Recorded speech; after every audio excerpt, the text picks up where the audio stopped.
I did a video a couple of years ago. It was called, You Just Might Have to Move. It was addressed to the many young people I'd heard complaining about how hard it was to make it in the big coastal cities where they'd been raised. I talked about how Americans have always moved from state to state looking for employment opportunities, affordable real estate, and a better place to raise a family.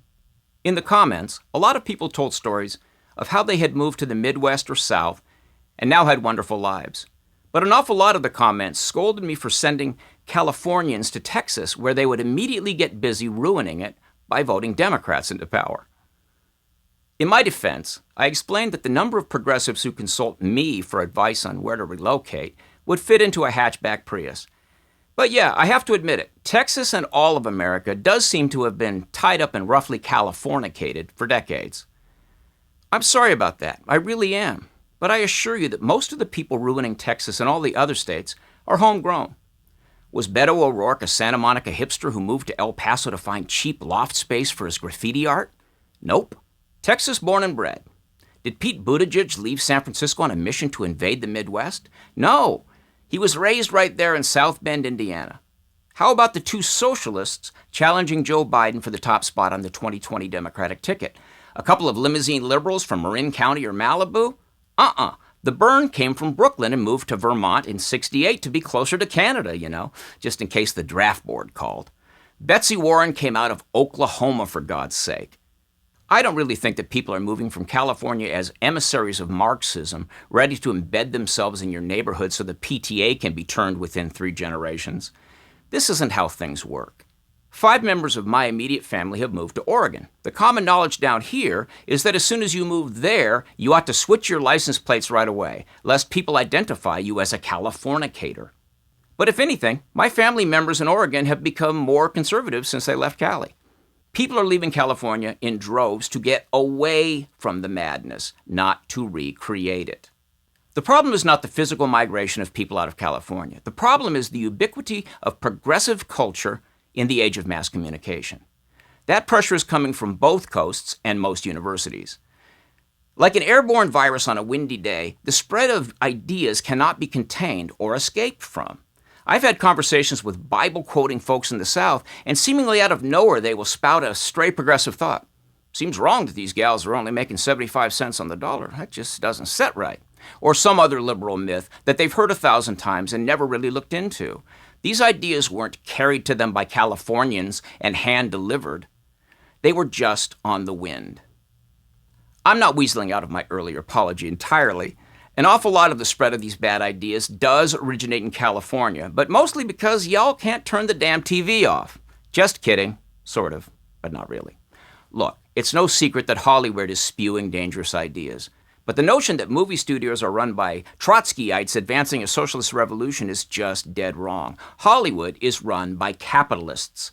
So is the music industry headquartered there. They sell you what you will buy. And if you stop plunking down money to watch them turn Star Wars into a series of Marxist chick flicks, Hollywood will stop making these movies. The phrase, get woke, go broke, has entered the vernacular in California. Reinforce it whenever you can. Let me assure you that 9 out of 10 of the most vociferous Trump haters in Los Angeles would have kissed Donald Trump's butt if they'd met him a week before he entered the race. They are hate signaling so loudly because that is the current must-do for social climbers in LA. Political ideology here is as thin as a coat of makeup applied before walking onto the set. It's largely a costume. If the studio heads out here were suddenly to band together and declare their politics as Republican, everything west and south of the 101 freeway would turn bright red overnight.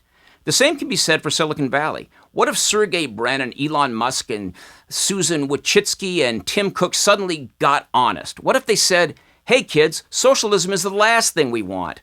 We need wide open free markets or we'll all end up back in the garage tinkering with the DIY kit from Radio Shack. The tech world would go red by the following weekend. Techies run a few days behind the news cycle because they're up late every night coding. Listen up. Stop nagging me to run from LA and move to Sandpoint, Idaho, or some such place. The beam originates here, and this is where I need to be right now. A shift is happening. Every day, another important mind leaves the left but stays in Southern California. If you want to witness a real-time political evolution, listen to Joe Rogan's podcast every night while you walk off that TV wait.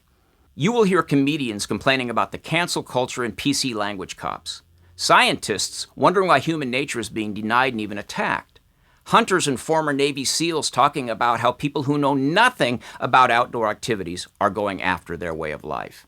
Everything they complain about is the work of one party. It's maddening to hear Rogan calling out the insanity of the culture while desperately trying to avoid calling out the left. It's obvious that Joe is moving to the moderate right.